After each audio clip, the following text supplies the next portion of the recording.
In my past life, I was Sophia's personal simp, taking the blame and going to prison for 10 years for her.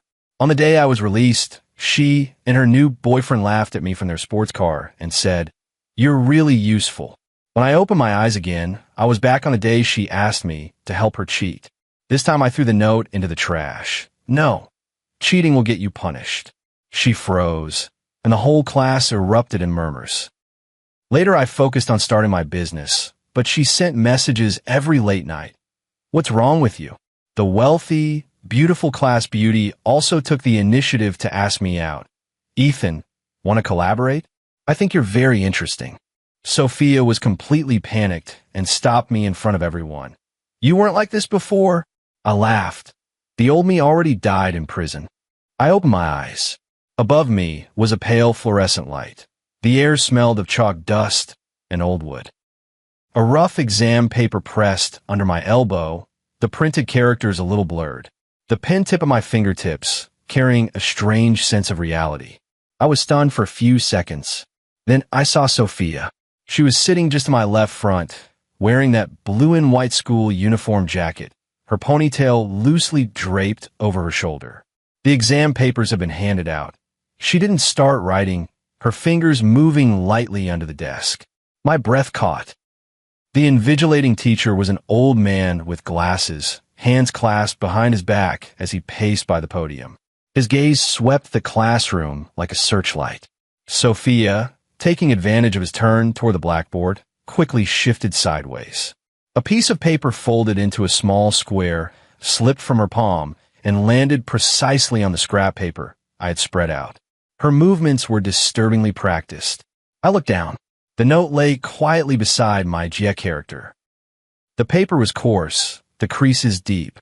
In my previous life, it was I who had taken this note, copied onto it the answer I had worked out with all my effort, and spent the next 10 minutes, my heart in my throat, desperately looking for a chance to pass it back. Then I was caught. The note fell out of my hand. When the teacher demanded answers, Sophia snapped her head around, her eyes wide open, filled with panic and innocence. She didn't say a word, but those eyes spoke louder than anything. I took the blame. I said I'd asked a copy from her. The disciplinary notice was posted in the most prominent spot on the bulletin board. Senior year, Class 7. Ethan, cheating on an exam, serious circumstances, given a demerit, public reprimand for the whole school. The red stamp looked like a scar. That was only the beginning. Later, that brawl. Brandon from the class next door, the jock who was always orbiting Sophia, blocked me with his crew. In the chaos, someone picked up a brick. Brandon went down, his head hitting the curb, blood everywhere. Siren wails tore through the night. Sophia wept with rain-streaked tears, clutching my sleeve. "Ethan, what do we do? Will he die?" "I didn't mean it. I really didn't know he'd bring people." "Ethan, please help me. I'm scared." I looked at her trembling lips, her pale face. My mind was filled with the way she usually smiled at me, though that smile rarely truly reached her eyes. I said I hit him. 10 years. The best 10 years. The day I got out of prison, the sun was beautiful, painfully bright. I stood outside the prison gate, carrying a shabby canvas bag, a bit at a loss. Then I heard the roar of a sports car. A red sports car, top down, came to a sudden stop in front of me, kicking up a cloud of dust. Sophia was sitting in the passenger seat. She wore delicate makeup, her hair styled in big waves, reclining against the seat back with a cup of milk tea in her hand. The driver was a man I didn't know, wearing a floral shirt and sunglasses. When Sophia saw me, she raised an eyebrow and smiled. It was an easy, even slightly teasing smile. She took a sip of her milk tea and said something to the man beside her. The man smiled too, took off his sunglasses, and appraised me from head to toe, as if looking at an object. Then Sophia turned back, waved at me, and her voice carried through the noisy street. "Ethan, thanks. You're really useful." The sports car suddenly sped up, exhaust mixed with dust, slamming into my face. I stood in place, not moving for a long time. That breath was stuck in my chest, choking and aching, finally turning into something cold and dead silent, sinking to the bottom of my heart. My fingers touched the note. It was icy, On the podium, the proctor cleared his throat and began to pace again, walking toward the aisle on our side. Sophia didn't turn her head, but the hand she had under the desk waved gently in my direction, urging me on. Time seemed to stretch. I could hear my own heartbeat thump, thump, thump. I could also hear the scratch of pens across paper in the classroom and the faint sound of a ball being dribbled on the distant playground. Scenes from my past life. Exhaust from sports cars, her smiling face as she said, "You're really useful," the cold iron bars of the prison, and even earlier, the perfunctory smile she occasionally tossed my way. All those images twisted together into a coarse rope, tightening around my throat. The teacher stepped closer. 3 more steps. I pinched that slip of paper. Sophia's silhouette seemed to relax a little. Then I raised my hand, neither slipping it into my pocket nor unfolding it. My arm extended beyond the edge of the desk toward a blue plastic trash bin on the corridor side. The proctor's footsteps stopped. A few students in the front row seemed to notice something and slightly turned their heads. My fingers relaxed. That small paper square, which had carried the humiliation and foolishness of my past life, traced a short arc and fell into the trash can. There were only a few discarded scrap papers in the bin. The note landed with an almost inaudible, faint thud. But in that instant, I felt the whole classroom fall silent. Even the sound of pen tips scraping on paper had disappeared. Sophia spun around abruptly. There was still a trace of the expectant, self-assured expression on her face, but her beautiful eyes quickly filled with astonishment and disbelief. She looked at me as if she were seeing me for the first time. The proctor hurried over, frowning. "What happened? What did you throw?" I raised my head to meet his gaze and met Sophia's stare fixed on me. My voice wasn't loud, but in the overly quiet classroom, it was clear enough. Nothing. A scrap of paper. The teacher looked at me suspiciously, then at the trash can, and finally his gaze swept over Sophia, whose face was starting to go pale. He didn't ask further. He just rapped my desk sternly. "Focus on the exam. No messing around." He walked back with his hands behind his back. Sophia still turned her head to look at me. Her lips moved as if she wanted to say something, but in the end, no sound came out. Her face went from pale to red, then from red to sullen. In the eyes that always carried a touch of nonchalance or faint superiority, there appeared for the first time a clear fluster and a sense of offended anger. She glared at me fiercely, then turned her head back. She did it with such force that her ponytail whipped up. I lowered my head and looked at my test paper. The first question was a function multiple choice problem. Fx equals. Math had always been my headache. But now, these symbols and numbers somehow looked a little familiar. I picked up my pen and began to analyze the question. My mind was unusually clear.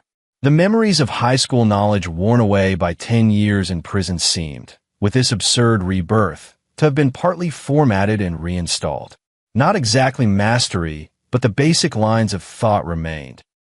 More importantly, I knew what would happen in the world over the next 10 years.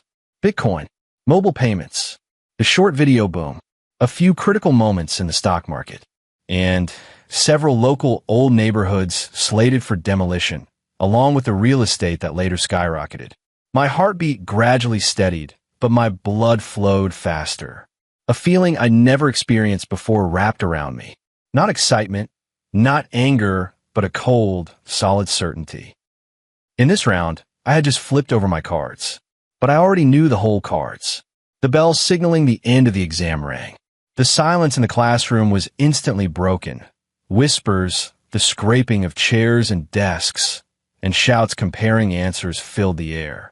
I calmly organized my stationery and test paper, then stood up. I had just reached the door when someone grabbed my arm. They gripped hard. Their nails almost dug into my flesh. It was Sophia. She stood in front of me, chin lifted, the rims of her eyes a little red. Whether from anger or from feeling wronged, I couldn't tell. A few classmates nearby slowed their steps and stole glances our way. "Ethan," she hissed, lowering her voice, but the heat in it couldn't be hidden. "What do you mean by this?" I looked at the hand gripping my arm. Fair, slender, coated with clear nail polish. I used to think that hand was really pretty. Now I only thought its grip was strong. What do you mean? I asked. The note, she ground out. Why did you throw it away? Do you even know that I know. I cut her off and wrenched her hand from my arm. The movement wasn't gentle. You wanted me to help you cheat. She probably didn't expect me to say it so directly. She froze for a moment, her face growing even redder. I just have a few questions I'm not sure about and wanted to check them with you. That's called cheating, I said, looking at her. If you get caught, you'll be punished. The whole school will be notified. But it never used to be a problem, she blurted out. Yeah, it didn't used to be. I used to be that fool. The one who would be sent running by a few sweet words and a few smiles from her, willingly taking on all the risks. The past is the past, I said. Not anymore. Her chest heaved with anger, those always glossy eyes of hers now wide and round. Ethan, are you out of your mind? Did you do it on purpose? To embarrass me in front of the teacher. The teacher didn't see the note, I said calmly. He only saw me throw away a scrap of paper. If you hadn't been staring at me the whole time, he wouldn't have noticed at all. Her words left her momentarily at a loss for words. More and more classmates gathered nearby to watch. Sophia was the class beauty. You could even call her school flower level, and wherever she went, she was the center of attention. Now she looked flustered and a little disheveled as she grabbed me. It was hard not to draw notice. She clearly realized that too. Her face showed she was losing face, but she wasn't willing to let me go that easily. You've changed. She looked at me with a complicated expression, anger, bewilderment, and a faint, hard-to-detect curiosity. You wouldn't have treated me like this before. She used to say that often, when I hesitated occasionally or couldn't immediately meet her demands. Every time she said it, accompanied by that little look of disappointment, it always made me feel guilty, and then I would try twice as hard to please her. I gave a light laugh. People change, I said, especially after realizing some things aren't worth it. Without looking at the expression that froze on her face, I turned, pushed through the onlookers, and walked toward the stairwell. From behind came her higher-pitched, trembling shout. Ethan, stop right there. I didn't stop. My footsteps landed on the concrete stairs, producing a hollow echo. The setting sun slanted in through the window at the end of the corridor, stretching my shadow long. Stepping out of the teaching building, a clamorous swell of voices hit me. Boys were running and shouting on the basketball court. The snack shop doorway was crowded. The air carried the smell of the plastic track warmed by the sun and the scent of youthful sweat. I took a deep breath. The taste of freedom, mixed with dust and sunlight, a little choking, but incredibly real. Hey, Ethan. Another voice came from the side. I turned. It was Olivia from our class. She was pushing a light purple bicycle, standing in the shadow of the plane tree. Her family seemed well off. I heard her parents were in business.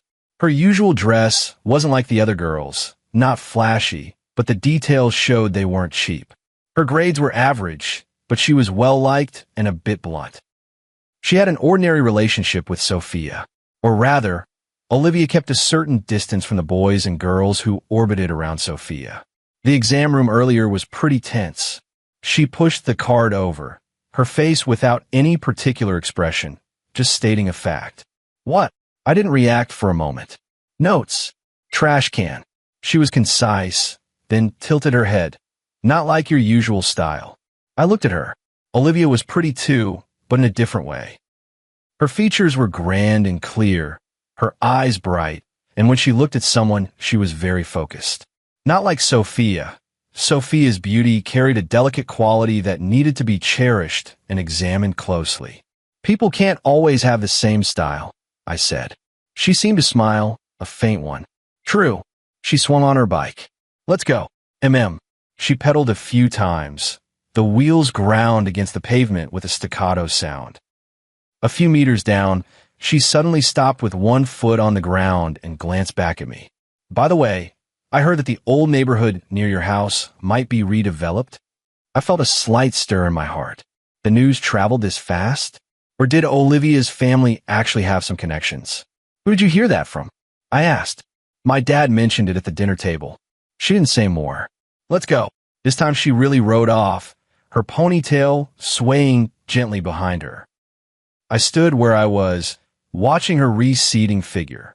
Olivia, in my previous life, I hardly ever interacted with her. I only knew that she seemed to go abroad later. Her father was an industry or an investment. These things aren't important for now. What matters is that she knows that Old District might be slated for relocation. That means the memory I have of the area, that demolition and generous compensation plans would begin shortly after the college entrance exams, is very likely true. Seed money. There's a lead. The following few days were calm and peaceful, at least on the surface. Sophia didn't speak to me again. If we ran into each other in the hallway, she either pretended not to see me or coldly looked away. But the girls hanging around her always looked at me oddly, with a mix of scrutiny and whispered gossip. The atmosphere in class was awkward too. The exam hall incident had clearly spread. The versions varied, but the core was the same. Ethan had rejected Sophia and even tossed a note. This was unprecedented in my 3-year bootlicker career. So people thought I finally stood up for myself. But more people, especially those boys who had mocked me openly or secretly before, looked at me with a different meaning, as if they were waiting to see when I would return to form or when I would get what was coming to me. Brandon was one of them. He was a sports specialist, big and burly, seemed to have some background at home, and was pretty domineering at school. He had always been into Sophia and regarded me as a thorn in his side. He used to pick on me a lot, but since Sophia would occasionally stand up for me, though that kind of defense was more like a declaration of her ownership, he never went too far. But it's different now. On Friday afternoon after school, I packed my bag to go home. Just as I stepped out of the classroom's back door, someone shoved my shoulder hard. The force was strong. I staggered and slammed into the corridor wall. Brandon, with 2 guys who practiced sports with him, blocked my way. He crossed his arms and looked down at me from above, a cocky smile on his face. Sure, Ethan. He grinned. Growing a backbone? You dare turn your back on Sophia? I straightened, patted the shoulder that had hit the wall, looked at him. In my previous life, because of him, I sat in prison for 10 years.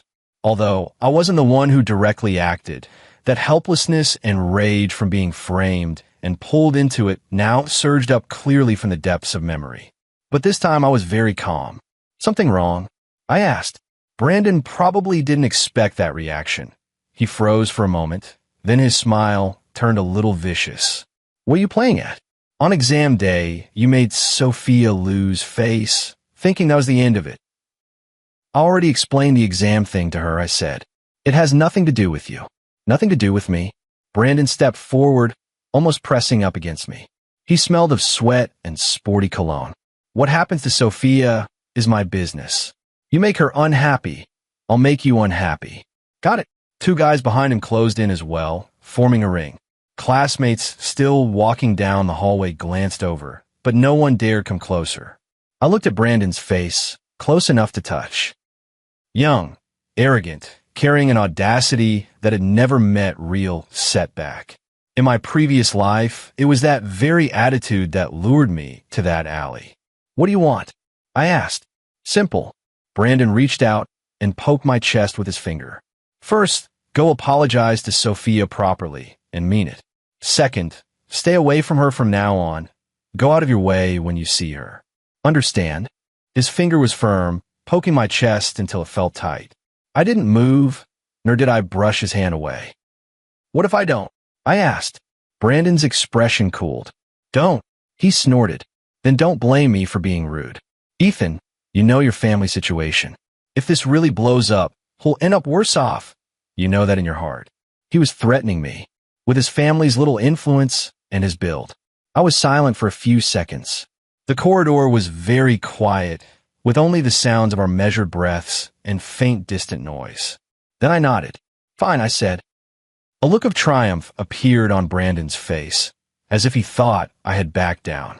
The 2 boys behind him relaxed as well, breaking into satisfied smiles. Consider yourself sensible. Brandon didn't finish his sentence.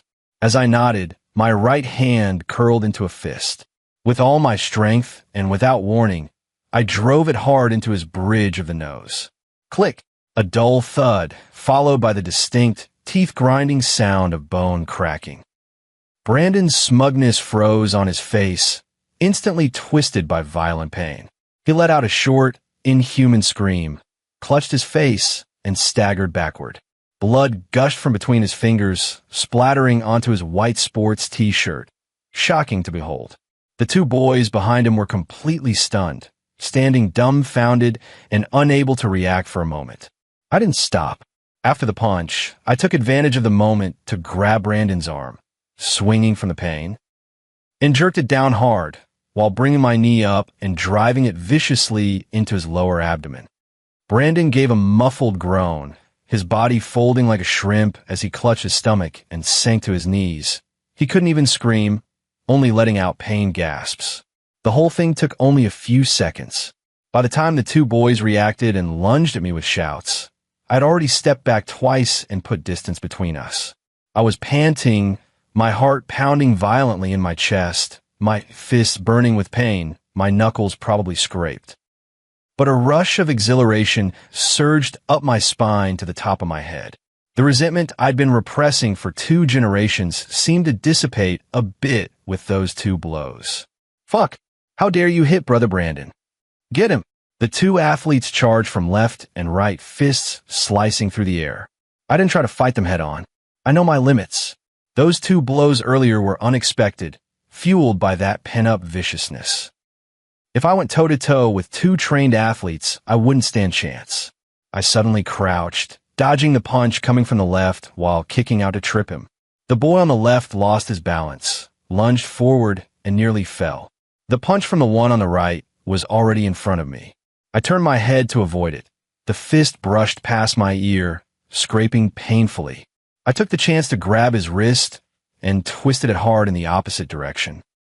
He cried out in pain as his arm was forced behind his back. I shoved him forward, crashing into Brandon, who was struggling on the ground and trying to get up. The 2 of them tumbled into a heap. The boy on the left steadied himself, then lunged again. I yanked something out of the side pocket of my backpack. Not a knife, but a thick stack of freshly handed out mock exam papers with razor-sharp edges. I hurled them hard at his face. The sheets fanned out, rustling loudly, blocking his view.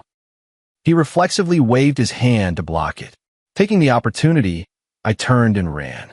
Not toward the school gate, but toward the faculty office on the other side of the teaching building. I knew that at this hour, some teachers hadn't left work yet. Stop, Ethan, you fucking idiot, you want to get yourself killed.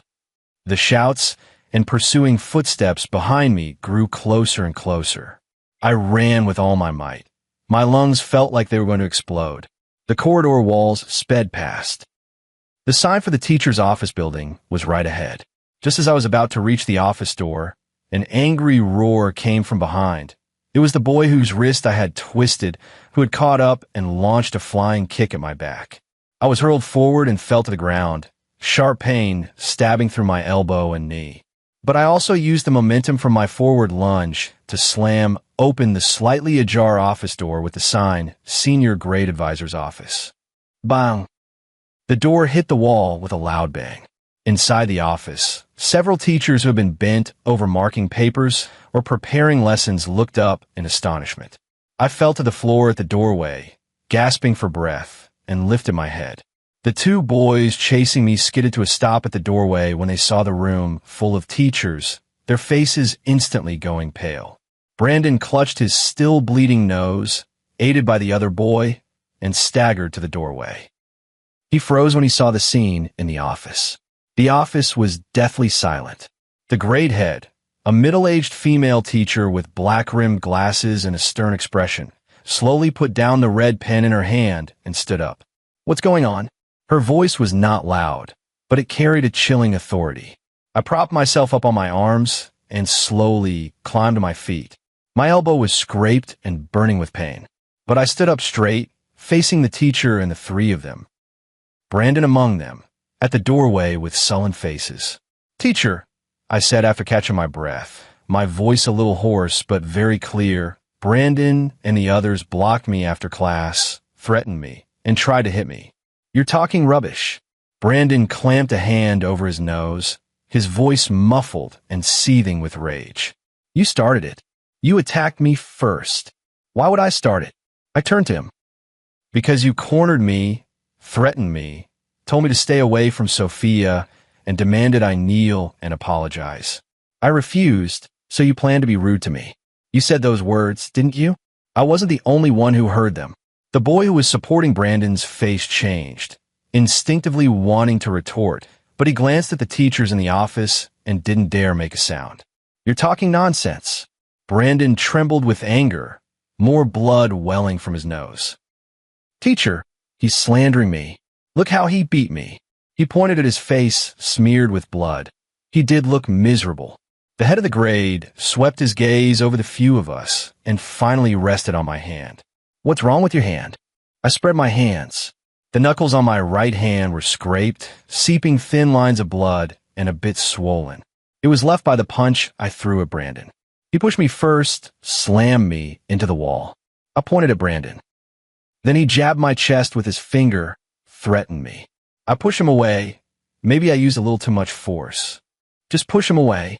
A young male teacher frowned, looking at Brandon's bloody nose. That injury isn't light. He was really close to me at the time, jabbed me hard. I kept my expression steady. I swung my hand to block it and might have accidentally hit him. My wording turned it from intentional assault into excessive self-defense or even an accident. It was a stretch, but better than admitting I hit him on purpose. He's lying. Brandon screamed. He did on purpose. His fists. Brandon, the great head snapped, cutting him off sharply. Watch your attitude. This is an office. Brandon was left speechless, his face beet red, and with a bloody nose he looked ridiculous. You lot, the head teacher said sternly, skipping going home after school, gathering to fight. What do you think you're doing? Call all the parents. Teacher, they started it. Ethan, the head teacher cut me off too. You threw hands as well. Isn't it quite bad? Do you need to go to the infirmary first? Her words, seemingly concerned, actually had already judged the situation. Mutual fighting. I was silent for a moment, knowing that arguing over details further wouldn't be of much use. Teachers tend to prefer keeping the peace and blaming both sides equally. Also, the teacher might already know something about Brandon's family connections. No need. Teacher, it's just an external wound, I said. Everyone go to the infirmary to get treated. The head of the grade ordered without leaving room for discussion. Then go back and write a self-criticism. Bring your parents in tomorrow. The college entrance exam is coming up, and instead of focusing on your studies, you're getting into these crooked matters. Unacceptable. In the end, Brandon and I, the three of us, were all ordered to go to the infirmary to have our wounds treated, and our parents were to be notified to come to the school the next day. Coming out of the office, Brandon stood a few steps away, staring at me with those bloodshot eyes, a comical strip of gauze on his nose, and said in a muffled voice, Ethan, this isn't over. I ignored him and walked straight on. I knew it wasn't over. Brandon wasn't the type to swallow a loss in silence. But I'm not afraid. Or rather, compared to the 10 years of my previous life, this little trouble on campus was nothing. I walked to the school gate. It was already getting dark. The streetlights came on one after another. I waited at the bus stop. My elbow and knee still hurt, but my heart was very calm, even a little hollow. A pale purple bicycle rode over slowly and stopped beside me. Olivia propped herself on one foot and looked at the scrape on my face and the bandage on my hand. It's pretty lively, she said. I said nothing. Brandon is not to be messed with, she said flatly. His dad has some connections with the principal. I know, I said. You know, and yet, she paused, but it's satisfying. With the way he acts, someone should have put him in his place a long time ago. Ich glänzte her. Under the streetlight, her eyes were very bright. Aren't you afraid of causing trouble? I asked. Trouble. She seemed to find the word a little amusing. What kind of trouble could there be? Fighting and brawling. The school will handle it. Besides, she glanced at me, you don't look like someone who's afraid of trouble either. The bus arrived. The car's here, I said. She nodded but didn't move. By the way, Ethan. What? I have a small company at home, and we're thinking of investing in some new media stuff. I saw that mini program idea you mentioned in IT class last time. It was rough, but the concept was interesting. She looked at me. After the exams, want to talk? Like a collaboration. I was stunned. IT class. That was something I tinkered with in my previous life because I was interested, something I casually mentioned in class. Very crude. She actually remembered? And cooperate? I don't know how to do anything. I was telling the truth. The little insight I had would be nothing in 10 years. You can learn. Olivia said casually. I think the way you see things is different. That's enough. The details can wait until after the exams. The bus doors opened, then closed, and it drove away. I didn't get in the car. Why find me? I asked. We had hardly spoken before. Olivia thought for a moment. I don't know, she said. Just a hunch. I felt like you. Weren't like they said. And she smiled, this time more noticeably.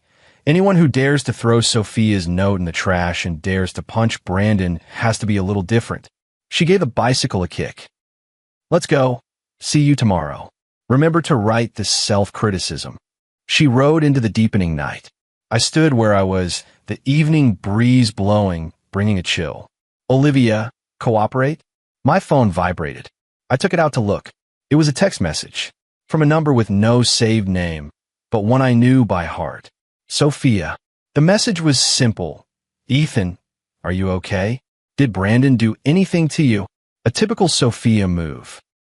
She first plays weak, expresses concern, and puts herself in a passive, innocent position. In my past life, texts like this would always soften my heart, make me think she still cared about me, and then I'd willingly do even more for her. Now, I just find it a little ridiculous. I didn't reply. I deleted the message immediately. I put my phone back in my pocket and looked at the city lights in the distance. The new road seemed to lie right beneath my feet. And some people, some things, should be left entirely in the past. The next day, both Brandon's parents and I were summoned to the school. My mother arrived. An ordinary textile factory worker, wearing work clothes washed until they'd faded, her face showing fatigue and panic. In the grade head's office, she kept apologizing to the teacher, while looking at the wounds on my face with concern, whispering to ask if I was in pain. Brandon's mother came too. Fashionably dressed, carrying a designer bag, speaking loudly, insisting I provoked him first and struck with cruelty, ruining her precious son, and demanding the school deal with me sternly, pay medical expenses and compensation for emotional distress. The grade head was pestered to the point of a headache and finally issued a resolution.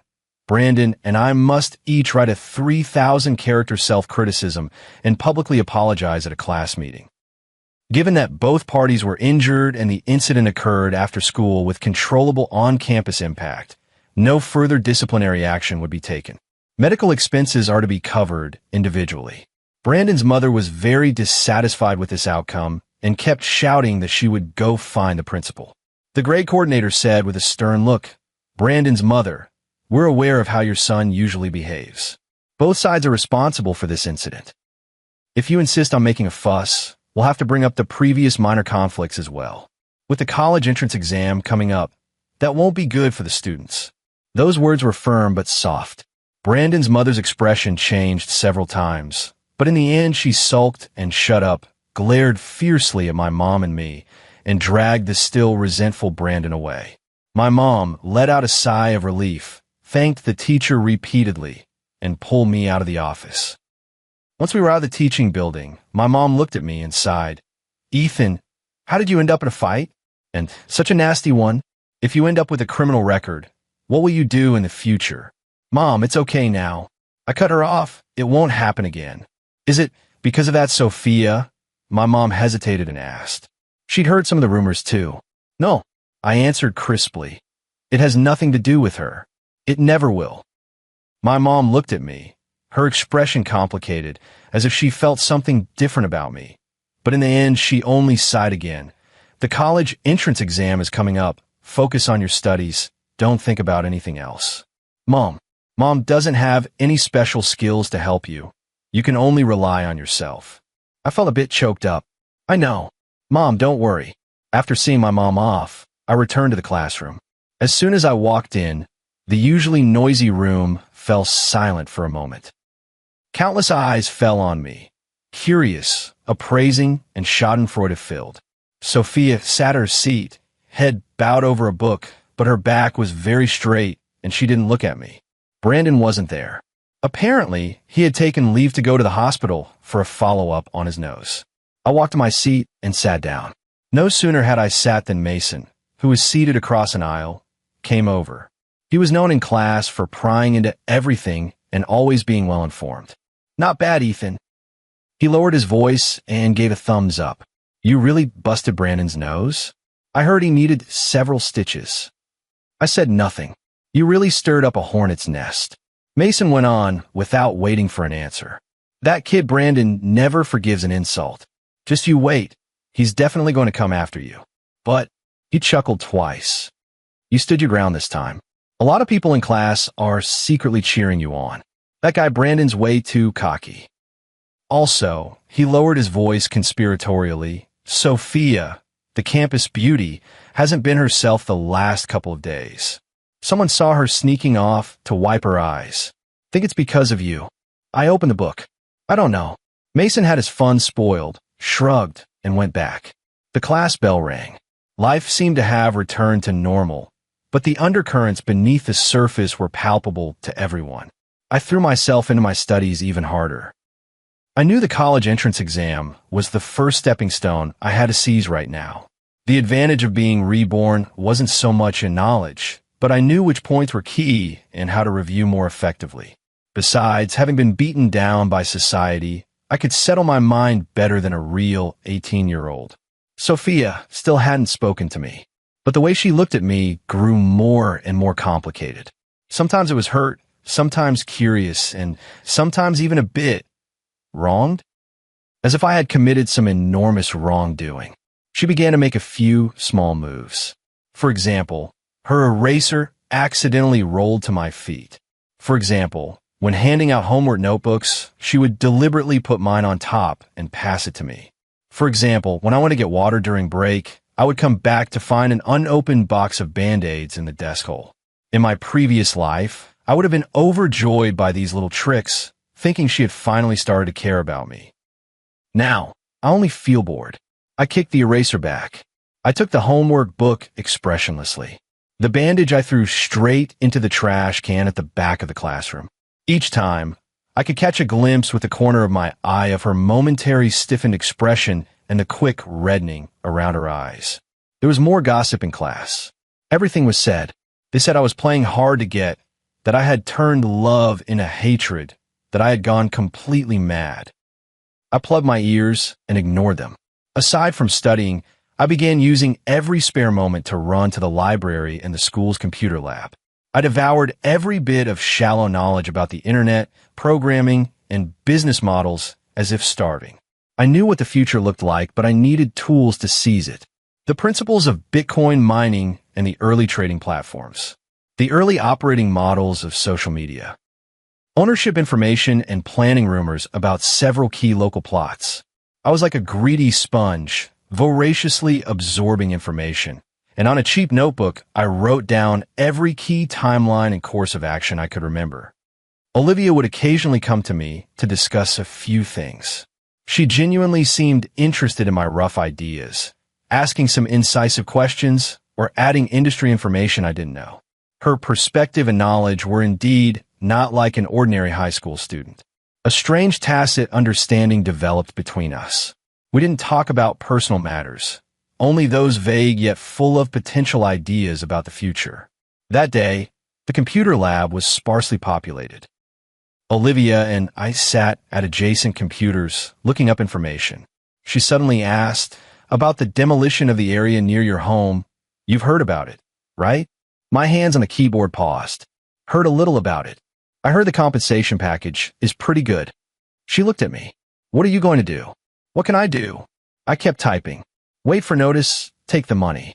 "And then," she pressed, "take the money and go to college? Or do something else?" I turned to look at her. "What do you think?" Olivia thought for a moment and said seriously, "If it were me, I'd set aside a portion and make some relatively safe investments. For example, that idea you mentioned last time about a local life info aggregation mini app. The concept is simple, but the timing seems right.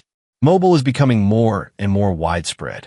It needs money, it needs technical know-how, and it needs promotion even more, I said.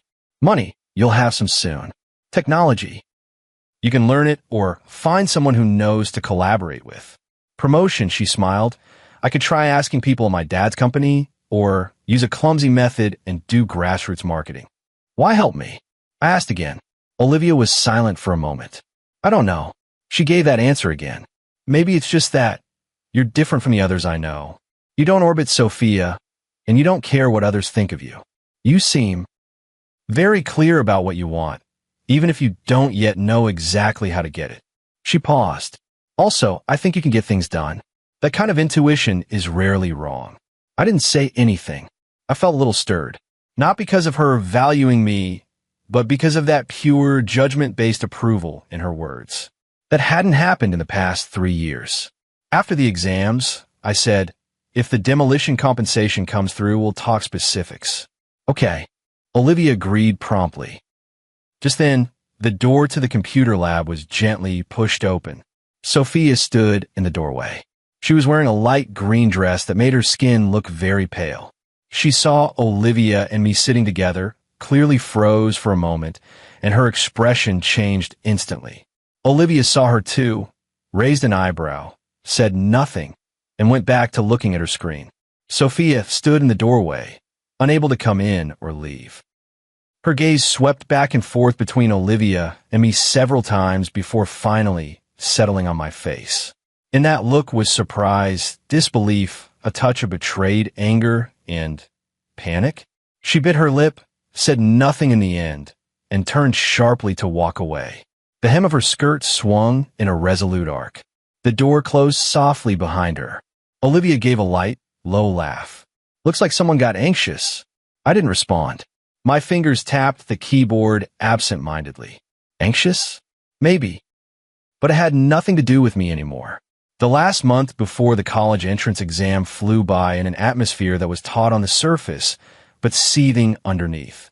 Brandon's nose healed, but left a slight, barely noticeable crookedness.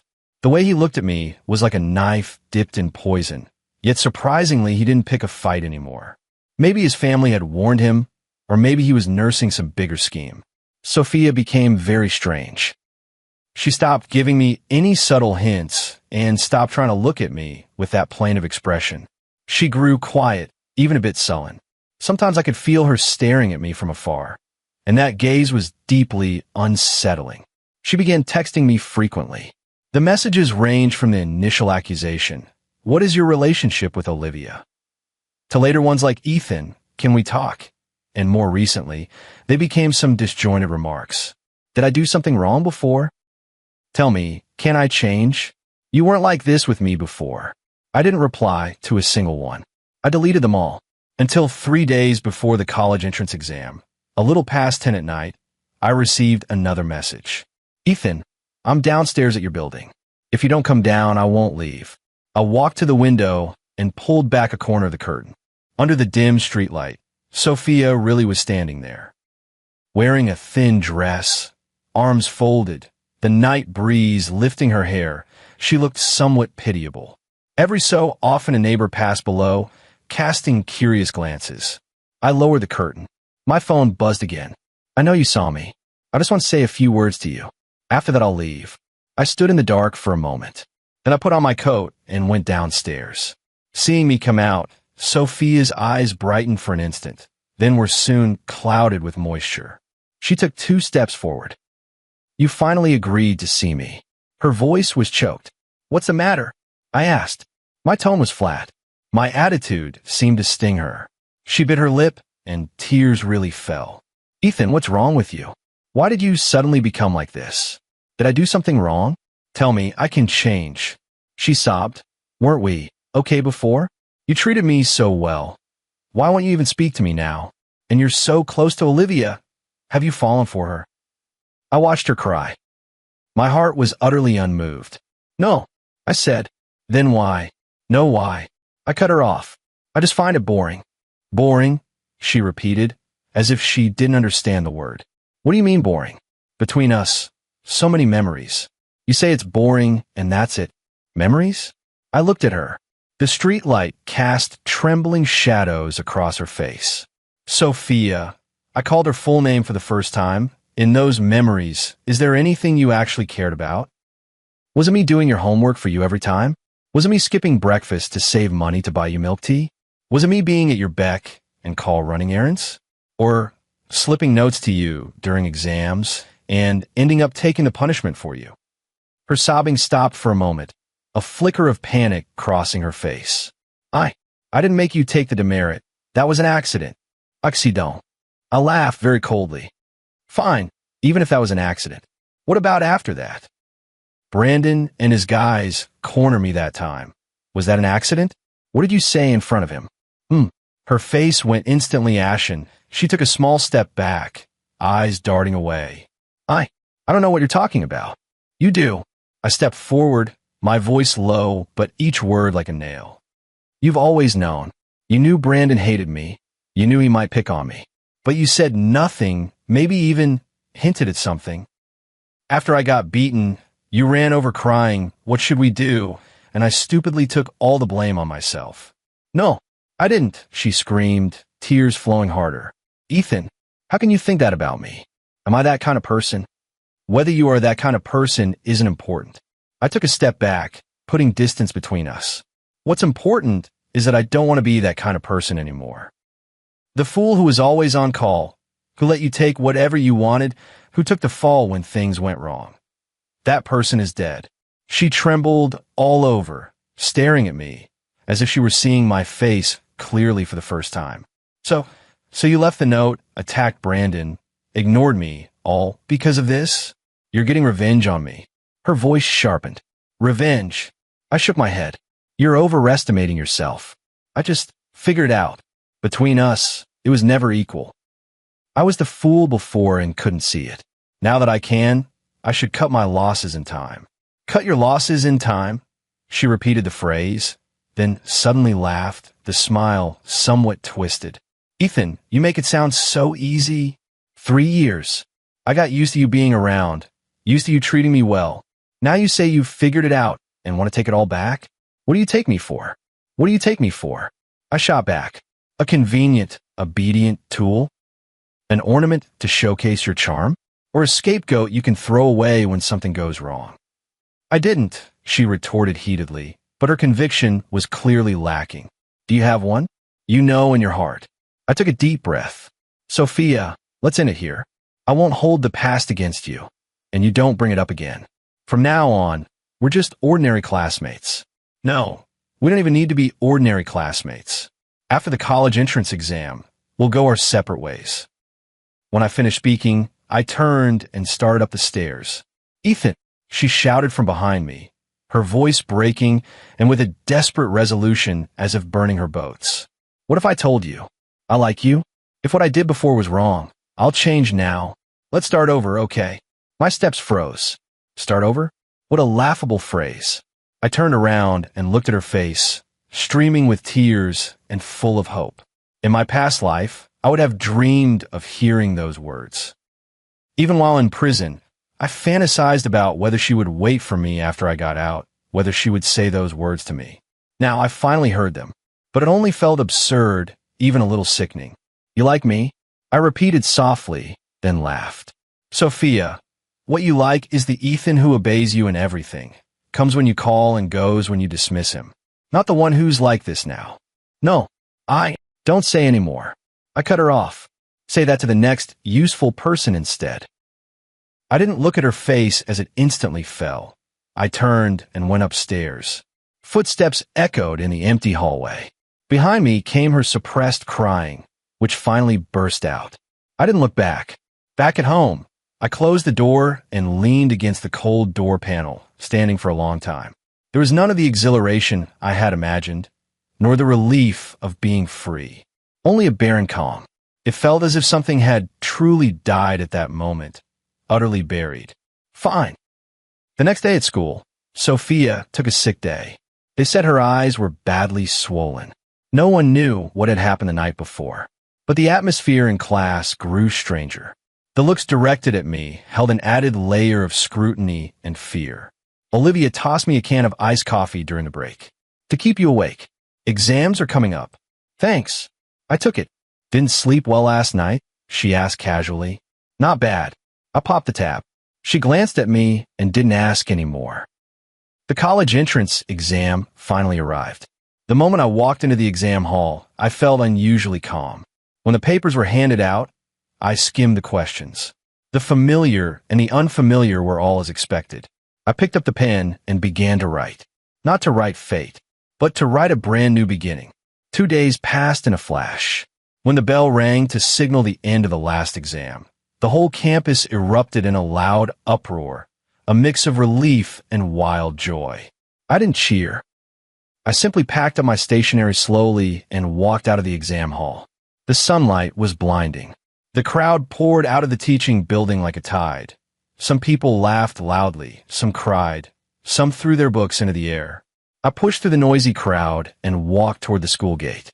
My phone vibrated. It was Olivia. Newspaper stand to the left of the school gate.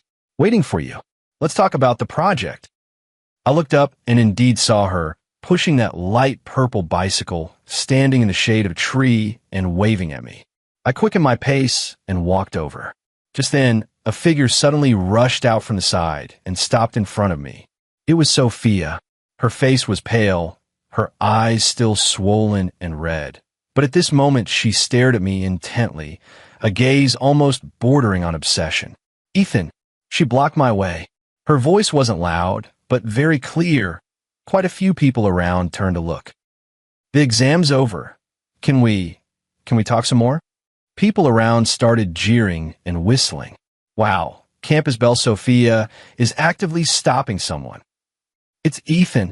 Do these two still have a chance? Didn't you say it was over? Olivia saw it from the newsstand too. She folded her arms and didn't come over, just watched quietly. I looked at Sophia.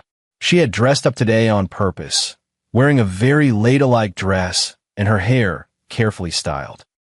But the tiredness and anxiety in her eyes couldn't be hidden.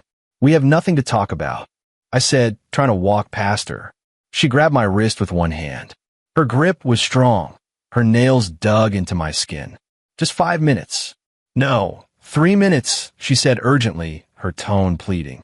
Ethan, please, just a few words. I'll leave as soon as you finish. I won't bother you again. More and more onlookers gathered. Many people took out their phones and sneak photos.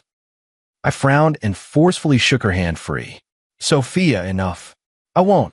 She suddenly raised her voice, tears welling up again. Ethan, you can't do this.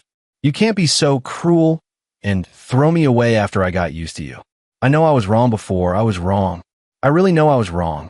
See, I've changed. I won't treat you like that anymore. Let's start over, okay? Like a real couple. Equal. I'll be good to you, really. Her words sent a ripple of shock through the crowd. No way. The school beauty confessing in public. Still pleading for a truce? Ethan is awesome. He trained the campus queen into this. Murmurs, whistles, camera clicks. A buzzing roar filled the air. I watched her with tears streaming down her face, utterly without dignity. Is this still the Sophia who always stood aloof, waiting for others to worship her? The little barren calm in my heart was stirred, a faint, almost negligible emotion like pity rippling up, but it was quickly smothered by a deeper indifference. Sophia, my voice was low, but in the suddenly quiet surroundings it sounded terrifyingly clear. It's useless. She shook her head, tears falling. It's not. It is. As long as you're willing. We could go to the same city for college. I can. I don't want to. I cut her off word by word. Listen carefully. I do not want to. She looked as if she were frozen, staring at me in a daze. What? She murmured. Just because of what happened before? Isn't my apology enough? What do you want me to do? Kneel and beg you. As she spoke, her legs went weak, and she actually made a move as if to kneel down. Gasps rose from all around. I was quick-eyed and quick-handed. I caught her arm and stopped her from really kneeling. Her skin was ice-cold, and she was trembling. Don't do this. At last my voice took on a touch of impatience. Save some dignity for yourself. Dignity? She lifted her head, tears blurring her eyes as she looked at me, then suddenly let out a strange little laugh. Ethan, you're talking to me about dignity? When you used to circle around me like a dog, why didn't you talk about dignity then? Those words were venomous and sharp. The surroundings went silent instantly. Even the person taking the covert photos was stunned. I looked into her eyes. They were full of the shame and anger of rejection, pain, and a kind of desperate, give-it-all-up madness. I suddenly felt very tired. Entangling myself with someone stuck in a past script and incapable of communication was just too exhausting. I let go of her arm and took a step back. You're right. I nodded, my tone terrifyingly calm. The old me was pretty much like a dog. No dignity, no self, at your beck and call and gone in an instant, and I even enjoyed it. Sophia froze, seemingly not expecting me to admit it. But I looked at her and said slowly and clearly, that dog is dead. Died during the 10 years I served prison time to protect you. Died on the day I was released, the moment you sat in that sports car and said to me, you're really useful. Died completely. Each word was like a sledgehammer, striking the air and striking Sophia's face. Her complexion drained of color in an instant. Her lips trembled, her eyes widened to the limit, filled with bewilderment, horror, and a spreading, bottomless fear. What are you saying? Her voice was like a tattered bellows. What do you mean taking the blame? 10 years sports car? Ethan, are you crazy? What nonsense are you spouting? The people around were dumbfounded, exchanging glances, completely at a loss. Yes, I'm crazy. I gave a smile that was probably ugly. So, stay away from this madman. I ignored her petrified expression and the surrounding dead silent, probing, shocked gazes, turned and walked toward the newsstand. Olivia was still waiting there. She had obviously heard those words too. Her face showed no particular expression. She just watched me approach. Done dealing with it? She asked. I nodded. Then let's go. She got on her bike. Find a place to talk business. The demolition office's preliminary assessment notice should be arriving at your house soon. I jumped onto the back seat of her bicycle. The bike glided briskly into the street. The wind blew past, carrying the stifling heat of a summer afternoon, and also a scent that was brand new, full of dust and hope. I didn't look back. I knew that some things were truly over for good. And the news story had just had its first punctuation mark written. Behind me, from a very distant place, it seemed that Sophia's collapsing, heart-wrenching screams were coming. Vaguely, they drifted in the wind. Ethan, I'm sorry. I really love you. The voice was scattered by the wind, growing indistinct. I closed my eyes, then opened them again. The sun is just right. The road ahead is long.